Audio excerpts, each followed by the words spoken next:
Hello and welcome to the channel. Today we'll be discussing the Maxfind Max 4 Pro, and this is an interesting board for a couple of different reasons, one of which is because I feel like this board is somewhat of a conundrum, and I'll share why later on in the video. But let's start off with all of the typical areas that we normally discuss in our reviews, starting with the deck. This board is composed of 8 layers of Canadian maple, and to some, they may feel like this board is a little bit on the stiffer side, but the board actually has a decent amount of flex there. Now, one of the reasons that I think that Maxfind went with this particular deck style is because of the unibody structure of the enclosure underneath the board, which we'll discuss a little later in the video in more detail. One of the other things that you'll notice about this deck is that they have like a carbon fiber coating underneath the board. Now, is it real carbon fiber? No, but I think that that coating kind of helps and aids with the aesthetics of the board and kind of give it a cool little look. Now that's going to take us into the trucks, which are utilizing a 45-degree Max 2 truck.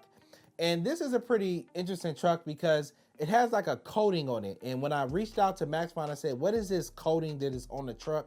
They explained that it's a protective coating that is supposed to allow the trucks not to get scratched when riding the board. So I think that that's pretty cool. This board is shipping with 76A durometer bushings, which is pretty solid there. Me personally, I have to tighten up the trucks pretty good because I'm a little bit on the heavier side, so to speak, as a rider. But I think that these bushings will be fine for riders that are 200 pounds and below. So I don't have any major complaints about these trucks at all. Now that's going to take us into the motors. It's utilizing 750 watt motors, and they're actually utilizing Hobbywing Motors.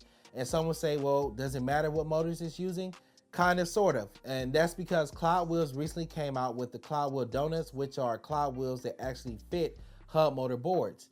And unfortunately, or fortunately, however you want to look at it, those Cloud Wheel Donuts at this particular moment only fit motors that are Hobbywing motors. So those Cloud Wheel Donuts will actually work on this particular board, which is a very solid situation there. And since we're talking about the motors, which are Hobbywing, this board is also paired with a Hobbywing Esc. And if you watch any of my reviews on this channel, you know that I'm a fan of the Hobbywing Esc for a couple of reasons, but I'll give you a couple. The Esc is predictable when you talk about acceleration and braking. And then also this particular Esc is very intuitive. You always get the same response no matter what you're doing with the scroll wheel. It doesn't feel different at any moment when you're riding the board. So it makes for a fun, but then safe and predictable riding experience. With this particular Esc, you're also getting the newer Hobbywing remote, which has a screen on there that gives you a plethora of information.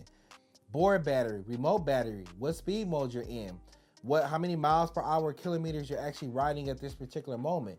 So a very solid remote, and the scroll wheel feels amazing. I'm a fan of these style of remotes paired with the Hobbywing Esc. This board also has 4 speed modes, which is great for beginner riders and the more experienced riders. Now, that's going to take us into probably one of the most unique areas of this particular board, which is the Unibody enclosure system, which houses the Esc and the battery. And some are going to say, well, why is that so significant? And one of the reasons is that Maxfind actually has what's called a swappable battery system. And it's a quick swappable battery system in which you need no tools, and it takes literally 20 to 30 seconds to swap out the battery. So it is really cool that you can literally just take out the battery and swap it. And that's beneficial for a variety of different situations. It can help reduce range anxiety because you can always just carry with you an extra battery.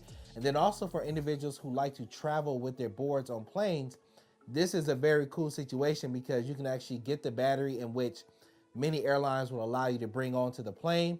And this is pretty cool because oftentimes when people want to take their e-skate with them, and if you look in many e-skate forums, people are always wondering, hey, can I fly with my board? And some boards, because of the watt hours and how large the battery is, you can't. So what many people have to end up doing is actually mailing their battery to their destination, bringing the board with them on the plane, and then when they get to their destination, going to pick up their battery. And that can cost you upwards of 30 to 50 bucks to mail a battery, and that's one way. So if you have a two-way flight, that can be upwards of $60 to $100. And if you do that a couple of times a year, you can see how costly that can be. So that's pretty cool that Maxfind offers a battery that may be allowed to take on to some airlines, and that is a fast, quick swappable battery system.